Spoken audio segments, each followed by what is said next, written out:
Hi there, and welcome to Art of Procurement episode 257 with me, Philip Eidson. I want to thank you so much for tuning in again this week. Now, before I introduce you to today's guest, I shared with you last week about the upcoming launch of AOP Mastermind. So, for decades really, the only way for procurement pros to engage with peers outside their organization and do so in meaningful ways has been through in-person events and training. And for all the impact that these events can have, budgetary and time constraints really limit the opportunity that most of us can get out of such activities. And so we've been working behind the scenes to build a completely new way for procurement professionals to collaborate, network, benchmark, and learn from anywhere in the world without the barriers of travel time and expenses. And so that is AOP Mastermind. It's the only procurement community created exclusively to deliver an in-person experience through a virtual environment. Now, the big reveal for Mastermind is on June the 18th, which, if you're listening to the pod on publication days tomorrow, you can find out how to join that launch webinar by going to artofprocurement.com/launch event. That's artofprocurement.com/launch event. Now, if you're listening to this pod after June the 8th, that link will just redirect to the homepage for AOP Mastermind. All right, so let's go into today's show. So many procurement organizations kind of pay lip service to innovation, but there are a few that are taking the steps required to really make it a reality. I think part of this has to do with the difficulty overcoming the paralysis of the unknown, and part of it is to do with willingness, really, on procurement's part to risk failure. And ironically, it's facing the unknown and pushing past the fear that makes it far more likely that disruptive innovation will be achieved. Well, my guest today is Cyril Pourrat. Cyril is Chief Procurement Officer at Sprint. Now, Sprint are 3 years into their transformation. It's one that has a new purpose in the context of their pending merger with T-Mobile. If the merger goes ahead, procurement will be expected to drive pretty significant synergy-based savings. But if it doesn't, achieving cost savings actually will become even more critical for Sprint as an independent company, really to thrive. Now, in preparation, Cyril and his team have launched a number of really innovative programs. One of them is called Procurement Digital Labs. So it's an initiative that's empowering a multi-generational team to identify and experiment with a broad range of technologies. And the objective is to provide buyers with far deeper insights in the development of the sourcing and category strategies. Another is enabling the use of predictive analytics in negotiations. Well, I met Cyril and his team at iValuer Now in Chicago. It's the user conference of iValuer.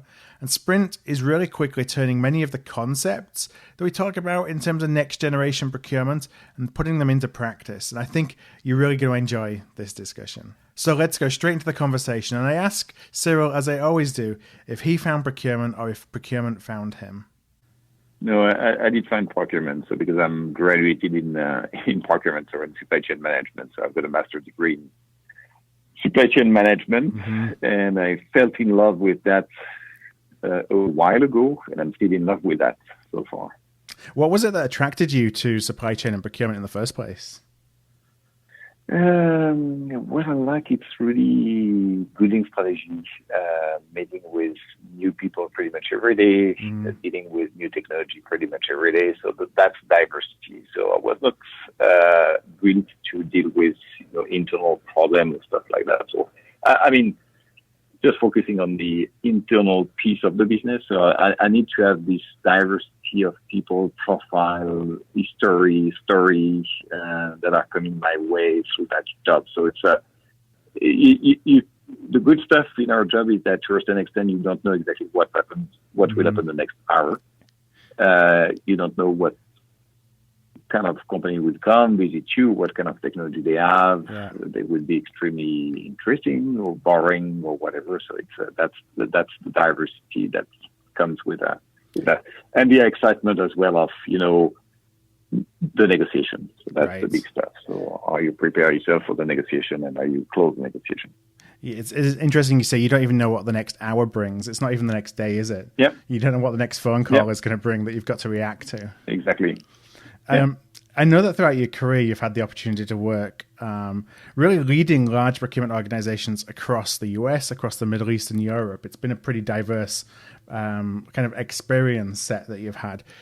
I'd like to just ask if, as you've worked in those different regions and led teams in those different regions, does procurement differ from region to region, or is it essentially the same all throughout the world? Yeah, it's a very good question. So what I'm doing, and that to a certain extent, it's the way that I'm summarizing who I am. So what I'm doing is procurement transformation in the telecom industry. Mm-hmm. At least I've been in 3 regions, but I've still stay in the same industry, which means that you can see it's a very what is happening in the telecom industry in the Middle East, in the US, in Europe. Even though people locally believe or like to believe that it's unique, it's not at all unique. Right. So meaning that telecom is by construction and the networks work all together, so they are pretty much the same. But yeah, so the main difference is in Europe, so you don't have money and you have to look at pretty much everything. Fierce competition because you've got like 4 or 5 carriers in a relatively small country. Yeah. In the Middle East, money is not an issue. It's much more some other practice, local practice, let's put it that way, that are very specific in the Middle East. And in the US, because you're making so much money, and you have some more, yes, you have 4, 5, or even slightly more if you include the small telco, but you have 4 main players, and the market is completely different. I mean that it's hard for the people to understand that they have to go after the suppliers, they have to make savings, because the flow of money that you are receiving from your customer is not exactly the same than you have in Europe. So. Yeah. Very interesting. It's much more the technology is the same, the product is the same, the way you source is the same. It's the way people behave based on their own market. So fierce competition in Europe, not that much of competition in the Middle East, or even close to no competition, and a lot of money. And in the US, again, something that you have 2 kind of behavior, because even in the US you have the 2 big ones, and you have us and another one, and we are fighting to survive with the 2 other ones. So and especially Sprint, it's probably the one which is the most at risk, and that's the reason why we're about to merge. So that's interesting. So it's much more really linked to the market condition that you have, rather than the technology, rather than the techniques. What I've seen as well in terms of very advanced techniques in Europe, in terms of procurement, Middle East lagging behind, but that's the reason why I moved there and moved this organization very quickly to world class, because it was a green field. And in the US, procurement organizations are mainly seen as contract management. Yeah. A lot of lawyers in the team, not a lot of strategy, much more every deal are cooked by the business, and they are coming to procurement just to be papered. And that's, for example, the big difference that you have between Europe, where you have really state-of-the-art strategic sourcing, and what you get in the US, where you have much more contract management. So that's, I would say, the big difference that I can see there. Do you see it maturing in the US? Yeah, no, you're right. So maturity anyway is going very fast, and they're learning very fast, obviously.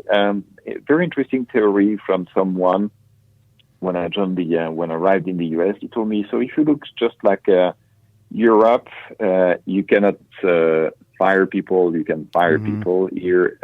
Europe, so as you cannot fire people, you have to really be tough with your supply base. Here, the first step that you adjust, the first variable that you adjust is the people.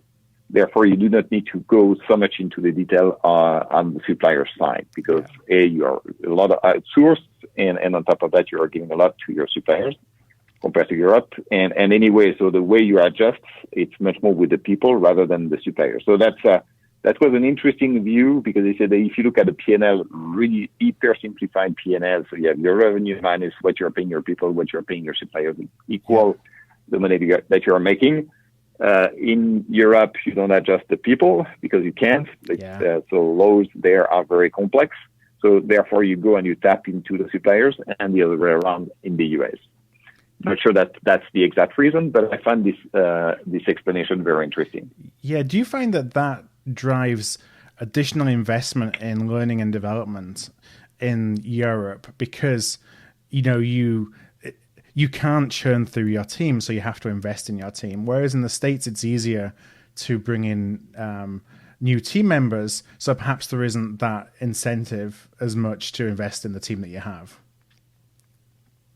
Look, so despite, I tend to agree, but despite that, I just kicked off a Superchain Academy in partnership with the University of Kansas here, because they've got a good master degree, and you see more and more. That's an interesting trend that you see in the US. You see more and more specialized master degree in supply chain than what you used to have. The MIT has one, and the MIT entered into that space a few years back only. University of Kansas has one, Rogers. I mean that you see more and more on the market. You're right, people coming with the right skills, which was not the case. When I moved here, a bunch of my people were lawyers. Yeah. Now we've got, and you're right, because you have this fluidity and you have this flexibility, so you can hire more quickly people with the right skills. Nevertheless, because you cannot, you have to keep, obviously, and for good reasons. I mean, that's because of the quality of the people that you have already. So you have to have your legacy team and the new guys which are coming. So you still need to invest a lot into that, into your legacy people, but as well in the new ones, because you want to create somehow a common culture within your team. So that's the reason why I created the Superchain Academy, which enables me to train my people that are at Spring for a while, plus the newcomer as well. So that's and mix them into an adventure, because at the end of the day, it's an adventure. It's a 9 weeks training every Tuesday night. They have quiz, so it's relatively serious. At the end of the day, they would get a certificate as well from University of Kansas. So here, I still feel the need, like in Europe, to have this kind of very specific program.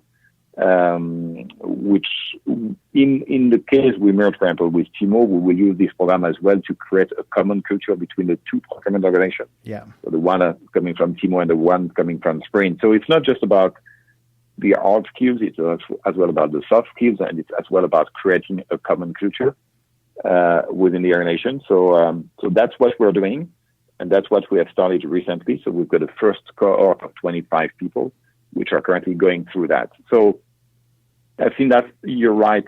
We did the first time that we did this kind of academy in Europe, or at least the first time was for me back in 2005. And nothing like that was happening here, at least at Sprint, for the last 20 or 30 years. That's what my team told me. But they are extremely happy, extremely proud of going into that. And it works the same like in Europe in terms of output. So so with that partnership, who is essentially responsible for writing the syllabus and delivering it? Is that Kansas University, or are you kind of partnering with them to do that? Yeah, that's the University of Kansas. So so first of all, I met with the dean, sat with the dean, convinced the dean to get into that program, and we sat with the professor as well, and they submitted some their syllabus and their curriculum, and we look at that and say, so that I would like to modify this piece. Can we go put more emphasis on this one? So that's quite a partnership with them, and they are extremely happy as well on their side. That we've been able to tune exactly the way we wanted to, but at the same time giving as well the professor the right, that's right space, right.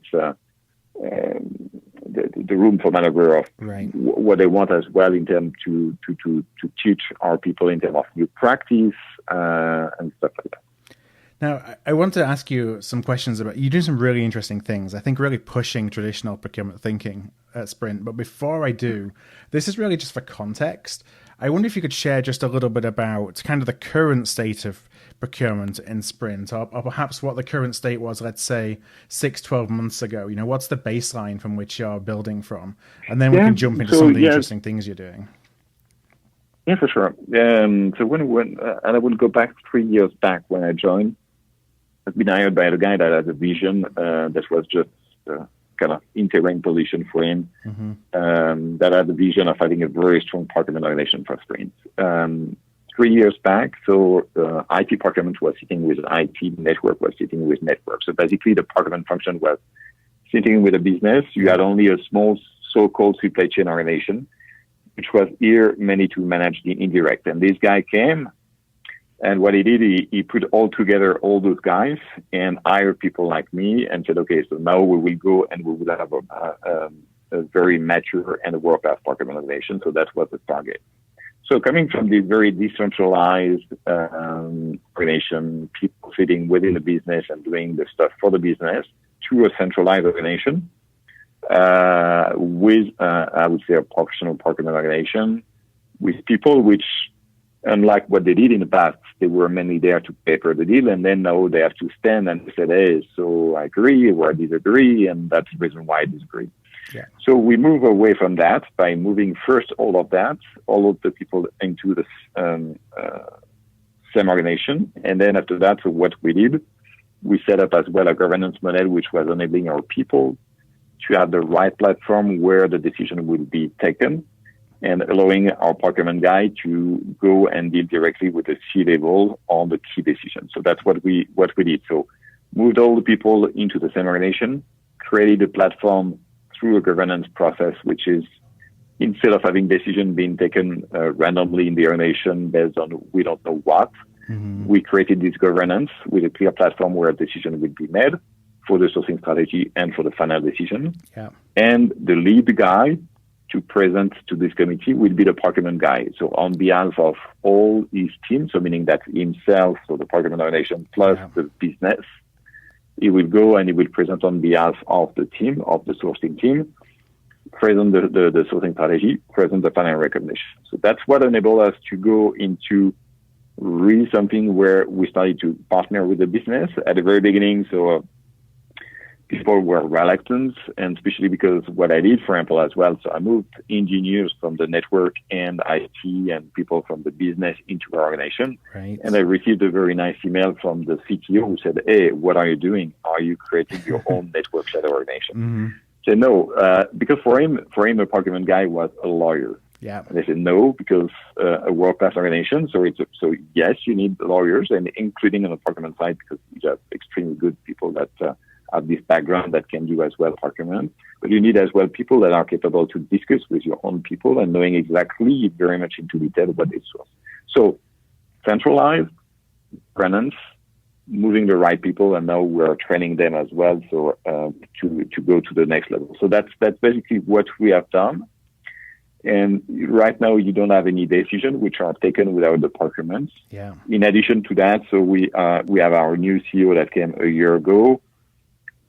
Add an additional step to this governance because everything which is above a certain threshold, and the threshold is relatively low, has to be reviewed by our CEO himself. And so procurement, so myself, I'm sitting in that committee, and every time so the CEO is looking at me to know if we have been involved, if we have done our maximum in terms of negotiation. And it happens from time to time that some stuff, went through without us, so that we can catch that here. So that's the reason why after, one or two of these meetings, so people knew that it was definitively for everything, they had definitively to go and deal with us. So that's where we were for the last 3 years, starting from decentralized, centralized, getting the governance, additional governance as well from the CEO, and training our people, which really enable us to be, I would say, at par with what you can see right now in Europe in the telecom industry. Now you said that's a 3-year journey, and what's always interesting to me is kind of, a lot of folks who enter into ideas of procurement transformation believe that it's a much shorter process than it is, and it does take time. And in fact, 3 years is pretty quick for the transformation journey that you talked about. I just wonder if that's something that you've seen in your transformations. It's very interesting because I've got 3 years was a bit frustrating to me because I was coming in my previous, as we discussed already, so I was coming from the Middle East. And in the Middle East, it was a greenfield. Yeah. The procurement nation was existing just by name. So I've been able to go in the procurement organization, so in terms of transformation, further than even what in certain aspects where we stand at Sprint right now in only 18 months in the Middle East. That was the beauty of the Middle East because you don't have the legacy. And here you have somehow to, like in Europe, something that you have like somehow legacy that you have to deal with. So 3 years to go there. So yes, it seems to be great, but at the same time, so meaning that when you look at the Middle East where it was a complete greenfield, I did that in 18 months, and I've been in certain parts even further than where we stand right now. So that was a very good lesson for me as well, to understand that, yes, this experience in the Middle East was somehow unique, because my starting point was, again, a greenfield, a white page. So I had to start from scratch. And here, obviously, you have the legacy, and you cannot change exactly the stuff at the same page. Yeah, there's a lot more. Even though it's relatively fast, you're right, in 3 years. Yeah, it's, we talk about it a lot from actually on the sales side of the equation. When you're looking at introducing innovative products to market, you kind of have to create that bridge between the old and the new. And so I see it the same when you're looking at transformation, where you have all that legacy, is that you just have change management to deal with. And it's just going to take a little bit longer and probably be a little bit slower than you want it to, because you got to essentially create that bridge. Yeah, exactly. Now, some of the things so that was the first 3 years. I know you're doing some really, really interesting things, and I have a list of things to kind of ask you about, but, don't feel like we need to check these off one at a time, because I'm sure that some of them are integrated with each other. But the first thing that you told me about, and this is where I'll start, is the idea of procurement digital labs. I just wonder if you could share a little bit about what that is. Yeah, for sure. So the Procurement Digital Lab, the idea was because we wanted to be extremely fast into our digital transformation, because of, no merging, something that we have like somehow a very unique situation through. And when we look at that, and after discussing with people, benchmarking with some people, so we understood that it would take us time, and time, that's exactly what we were missing. Mm-hmm. So instead of going into a very classical way and having committee and having like tons of people involved and having people thinking about the stuff, screening the market, meeting, so we decided to go with a completely different route. We created this Procurement Digital Lab. And what we've done, so it's a very small, very nimble team of 6 people. And it's a mix of millennials and seasoned managers. And we did it on purpose, because we wanted from the millennials the new way of looking at the stuff, and they are digital natives, so that's what we're looking at. But at the same time, so we wanted seasoned people, because, they can tell them, so that won't work, or it will work, but it will be more pragmatic. That's what you're anticipating. Exactly. Yeah. So that's the balance that we try to have with this team. And what I told this team, and I said, look, so it's very simple. So you have to digitize this organization. But to do so, first of all, you will create a chaos. You will create a digital chaos. And what I would like you to do is to test fast, learn fast, fail fast, and digitize. So that's somehow the motto of this team. And what we did, so we said, okay, so go look at all the solutions that you have on the market, connect with the guys, meet with the guys. We extracted as well a set of data that we have, so which is our benchmark data, if you will, so that we're giving to any people that with whom we want to do a proof of concept, so that we can compare proof of concept between each other. And what I did, it's basically, so go and do whatever you want, whatever makes sense, because those people are not the people which are running my system, but those people are my commodity managers. Yeah. So that they are the ones which are negotiating. So I did not pick any of the people which are in charge of the system. I picked practitioners. I picked those practitioners because I said, so go, you know better than anyone else who you need to do your job, and you know exactly something that it will immediately click with you when you will find a solution which makes sense. And what I said as well is that I don't want any PowerPoint. I don't want anything which is, like a committee or whatever. Yeah. It's a 15-minute meeting every week that we have, and it's only gut space. So meaning that I said, if you're telling me that you believe that that's what we have to have, I will follow your lead. So I empower them a lot and said, go do it, come back. If you're telling me that's the solution that we should have, so we'll go with that. Which I know it's completely, it's not exactly the way that most of the partner organizations are working. Right.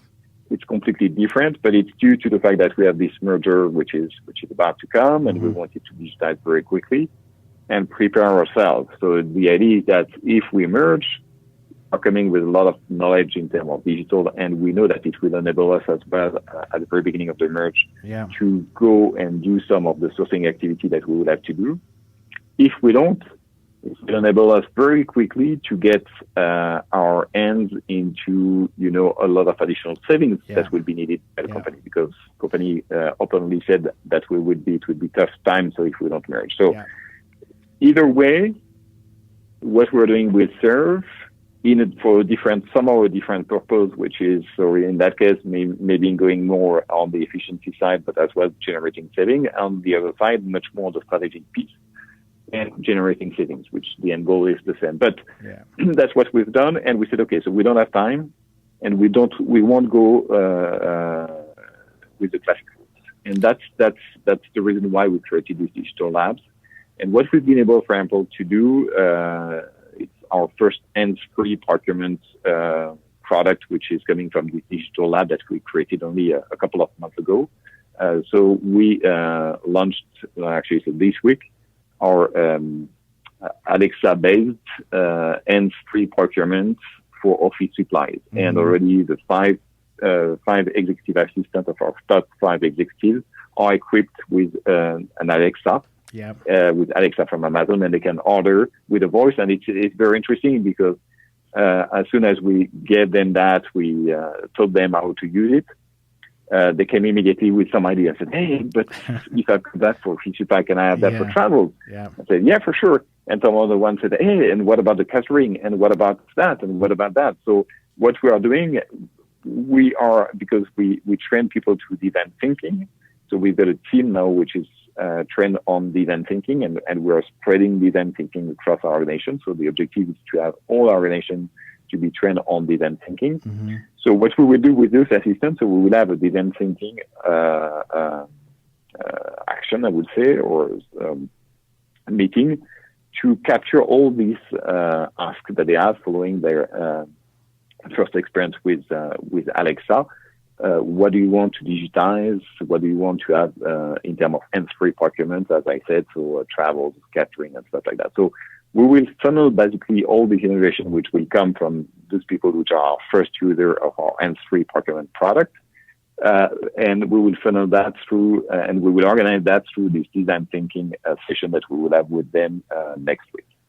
So I want to come back to design thinking in a moment, but I want to go to, when you're talking about the digital labs, how are you thinking about prioritizing in terms of these are areas of technology I want to focus on? Are you looking at it in I would say, more traditional procurement approach of saying, hey, I need, and I'm just making this up because I'm not sure which areas you looked at, but let's just say, hey, I need to look at my spend analytics versus asking a question, hey, how do I understand what I spend better? So you were approaching it from a challenge perspective, like I want to solve this challenge, or I want to do this process better. Yeah. So what we have the 7-step inherited from Etikerne, and what we look at that, even though we have this digital chaos, which is done on purpose, I mean that we have already a high-level strategy when it comes to the 7-step, and we know that we want, for example, to basically enable our team to have pretty much one tool to do step 1, 2, 3, which is from the data collection up to the sourcing strategy. Yeah. So that's, for example, one of the targets. So it's I'm saying, so go to the market, be creative, but at the same time, we know our starting, so we know where we stand and we know what we want to achieve. So that we put that on a piece of paper. That was the first step just before creating this procurement digital lab. And we said, okay, so right now the 7 steps are what? Sequentials. Mm-hmm. We are using several types of tools to use to do that. And on top of that, for example, when it comes to the sourcing strategy and when it comes to the market, knowing your markets, usually people are just doing that when they are doing a sourcing initiative. Yeah. And then after that, they are not current anymore. And then if there's, you have to redo that, so you have to restart and you have to reboot the stuff. So yeah, we look at that. So the framework is the 7 step. And we said, okay, 1, 2, 3, for example, it's one of the big outcomes that we would like. So step 1 to step 3. So starting from the data collection, internal data collection, up to my sourcing strategy. That's what I would like to find something which will help me basically doing all those steps almost in one shot, if you will. So that's for example one of the very clear products that they have to come with, and that's for example the next best action, which is one of the tools that we have started to develop, is coming from, and so on and so forth. So 7-step framework, and we look at that and say that's the way that we're doing it.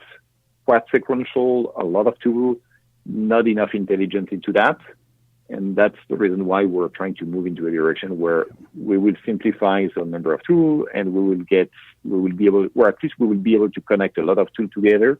And we will have to be able to, as well, having in the same tool for a given category, access to structured and unstructured data, which will enable to drive us basically to get into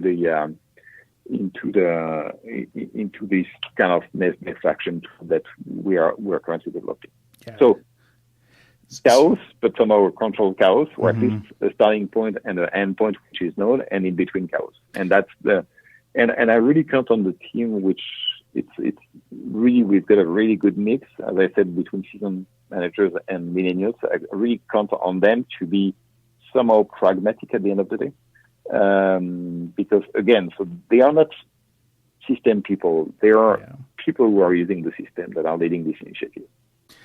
You mentioned earlier about design thinking. Why is design thinking so important for you, that you're actually rolling this out and rolling the training out to your entire team?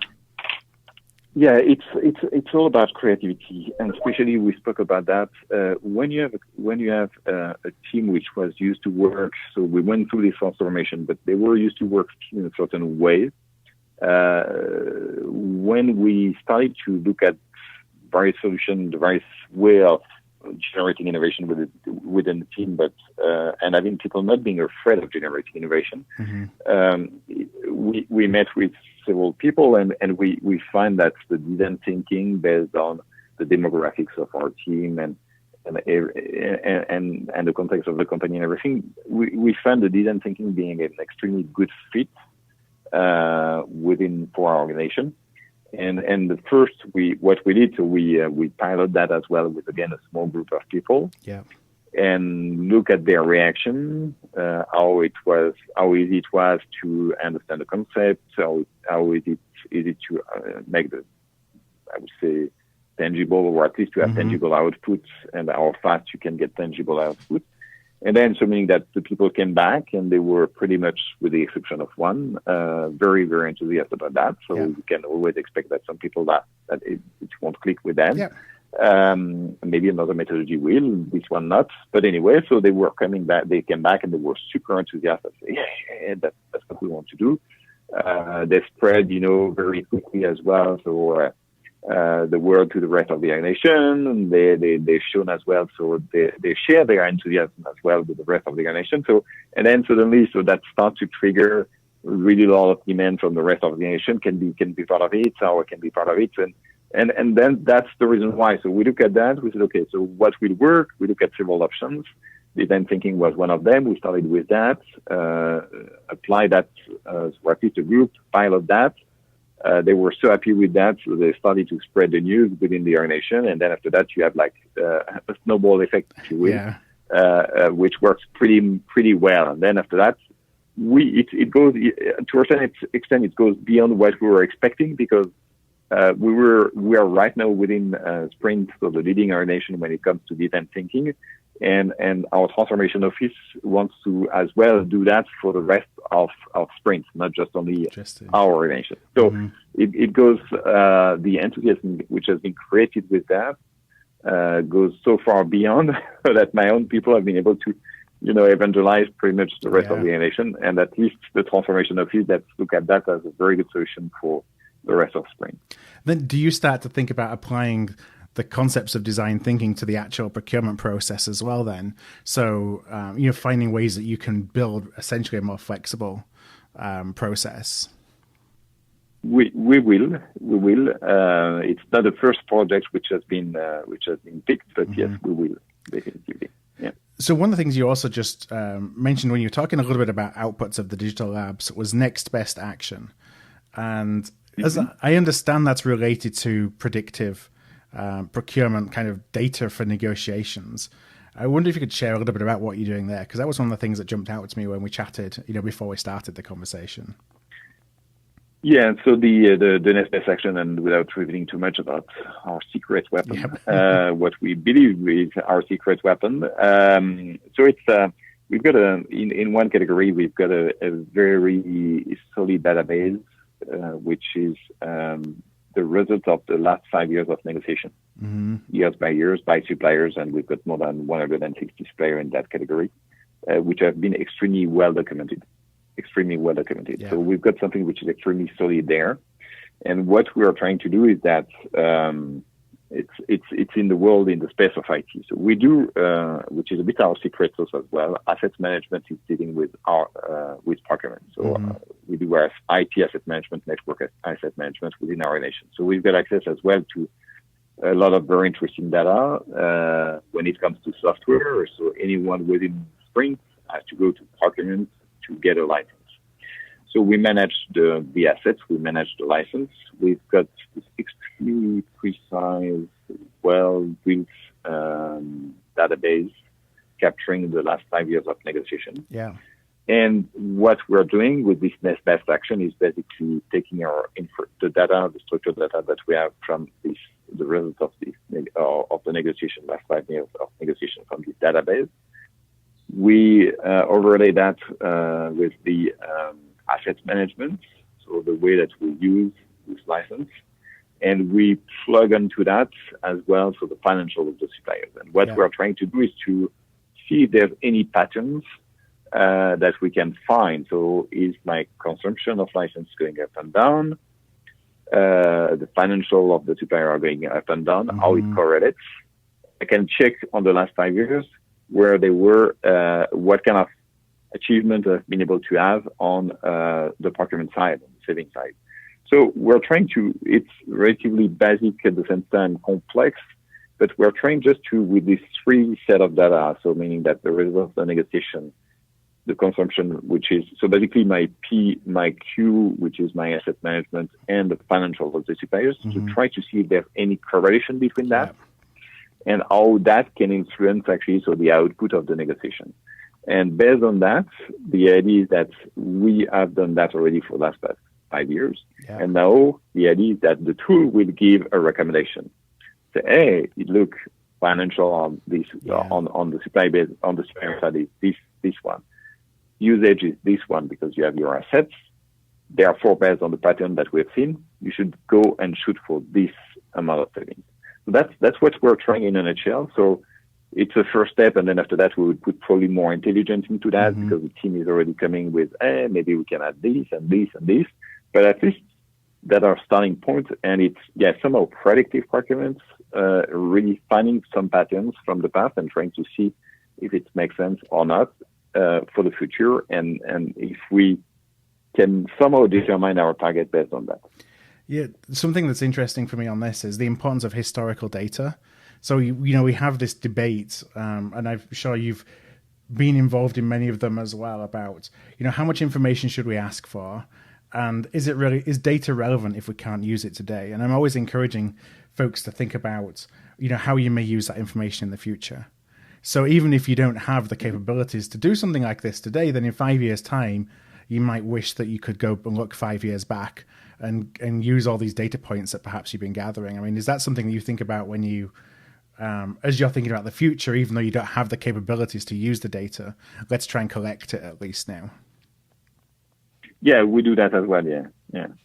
We do that, but so on the past data, so meaning that you have, so what we have, it's something which is, it's not a span cube, it's not a whatever, it's really, it was a personal database which has been set for this category. Yeah. And what we're trying to see is, so meaning that how you can build that based on this kind of data, or what does it mean as well? So if you take a category which is a bit specific to the telecom industry, which is the network, when you're with one supplier, when you expand your network, you cannot change. You're tied with the supplier for years.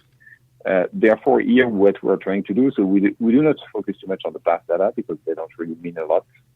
what we have bought is what we have bought, and the way we're expanding the network, the way forward is not the same that it's not the same that the way that we did the stuff in the past. So, and that's where we are much more collecting, and that's what we did a year ago when we negotiated all the 5G.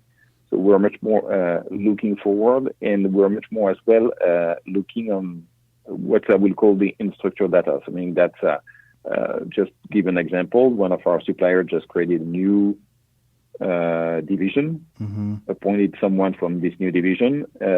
So our understanding of that was because we were about to start a negotiation with them, and we were having something for them that will fulfill their need for a win in this new division. Yeah.